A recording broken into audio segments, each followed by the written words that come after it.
I was invited by Holly Shan to talk all things on the Toney band, Haaland out and Watkins in, and who's going to be the best captain for game week 28.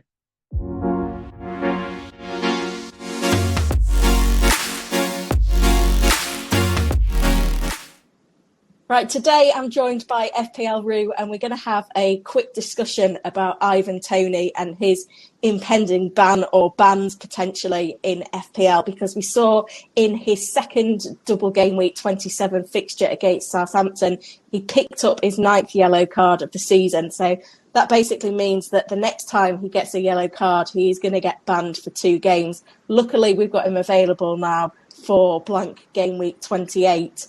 But when it gets to double game week 29, we're going to be running the risk that he could miss 2 fixtures because it's a 2-game ban when you get those 10 yellow cards. So are you a Toney owner as well? Yeah, so I own Toney, and for me, I think I'd rather him get the ban in game week 28, so we know that he definitely misses game week 29. I think I'd rather know what we're going to have to deal with rather than go into it thinking that he could get a yellow card in the first fixture and then be banned for the second fixture, like Mitrovic did to us earlier on in the season. Yeah, and I was there for the Mitrovic one as well, Mitrovic captain. So in terms of the double game week 29 fixtures, it's Brighton away, Manchester United away. So I guess if he was to miss the second fixture, that may not be too bad a thing. But obviously Casemiro is still going to be suspended for that fixture. So probably for Brentford's attackers, it's still looking like quite a good fixture for them.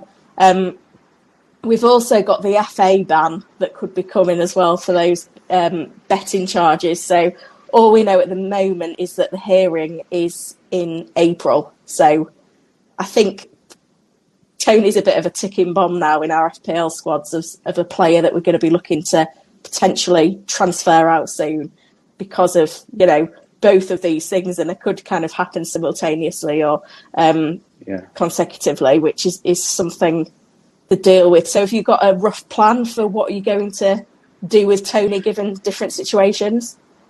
So originally my plan was to do Haaland to Watkins this week and then go Toney back to Haaland in game week 30. But now it's kind of thrown that all up in the air, because if Toney does get banned, say for the whole of game week 29, it kind of leaves me in an awkward situation, as maybe I don't need to take out Haaland and maybe I can take out Toney this week and kind of anticipate that ban. But having said that, I think for me, he plays in 28, which is guaranteed, which is an extra fixture in a blank game week, which I'm sure a load of us need. I'm only going to have 10 players, so I definitely need that extra player. And I think we just got to run the risk of him hopefully not getting banned in both senses. I'm kind of in that same boat. Yeah. But in terms of the FA ban, I've been hearing, again, I don't know if this is, it's definitely not facts. I've just been hearing that I know Brentford want to kind of get it done before the end of the season. So if it is kind of a time ban, it's done over the summer. So say if it's a 6-month ban from football or 8-month ban from football, it's done over the summer when there's no games. We don't know. Yeah, they're going to be fairly motivated to crack on with it. So I can imagine as soon as the FA want to have that hearing, then knowing that there's potentially going to be a ban, I think they're going to be wanting to get on with it. I'm in the same situation as you, though, with 10 players for this week. I think 10 is fine for game week 28, blank game week 28. I don't think you want to be taking lots of hits to get to more than 10. I think if you can get to 10 without hits, that's fine. But again, I'm thinking, we know Toney's going to play in game week 28. He's got a decent fixture as well. I want to hold on to him, so I'm going to do similar. I'm going to sell Haaland to Watkins, but then it's probably going to be Toney that makes way to get Haaland back in. But I guess if Toney did pick up his booking against Leicester in 28, he could potentially go from Toney back to Haaland for 29. I don't think that Liverpool at home fixture is particularly a bad fixture for Haaland, because I think roughly around 2/3 of his goals have come at the Etihad this season. Yeah. It was a bit scary though, wasn't it? With, having this strategy of Haaland out and back in, to see him then go and score 5 goals in the Champions League in Madrid. I know, and especially at home. If it was at Anfield, then maybe it's a different story. But having Liverpool at home, you don't know what Liverpool's going to turn up at the end of the day. It is going to be scary. But again, you're hoping the two fixtures can cover Haaland, especially with the appearance points, the chance of bonus. Really, Haaland has to get one more return over the player that's coming in to even match them. So it is risky, but I fancy Watkins to outscore Haaland. Yeah, I mean, I did have a look at this, and in terms of Liverpool's defending this season, they haven't conceded more than 3 goals in any game. They won a reverse fixture against City at Anfield 1-0. So I guess Haaland's kind of ceiling in FPL against Liverpool would be to get a hat-trick, like worst case scenario, 17 points in one game. But if you're bringing in like a Watkins, do you bet on him in 3 fixtures to at least match that? And I think you've got to go there. But I've seen a lot of transfer traffic as well in the community for players other than Watkins. The Chelsea forwards seem to be getting a lot of action in the market. What's your opinion on Felix and Havertz?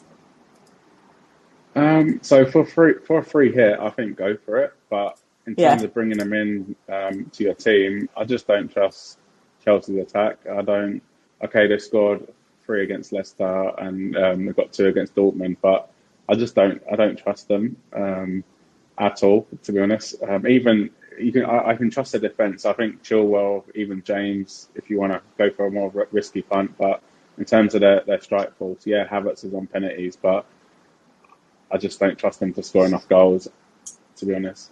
And they run into quite a tricky fixture run after the double.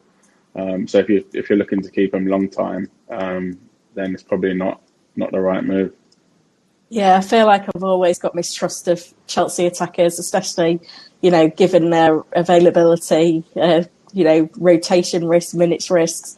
There's just too many elements for me there. And Aston Villa are much improved, aren't they, in recent games?